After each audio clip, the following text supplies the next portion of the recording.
علیہ وسلم نے فرمایا، تم میں سے کوئی شخص اس وقت تک مومن نہیں ہو سکتا جب تک وہ اپنے بھائی کے لیے وہی پسند نہ کرے جو اپنے لیے پسند کرتا ہے۔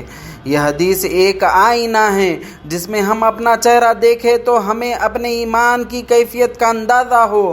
کامل ایمان وہ نہیں جو صرف نماز، روزے، حج اور زکوٰۃ تک محدود ہو۔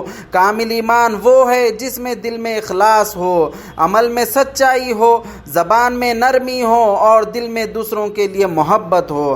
کامل ایمان کا مظاہرہ اس وقت ہوتا ہے جب کوئی شخص غصے میں ہو کر بھی عدل کرے، جب تنہائی میں بھی گناہ سے بچے، جب کسی کی عزت کو اپنی عزت سمجھے، جب کسی کے درد کو اپنا درد سمجھے۔ آج ہمارے دلوں میں نفرت، حسد، بغض اور خود غرضی نے ایمان کو دبا دیا ہے۔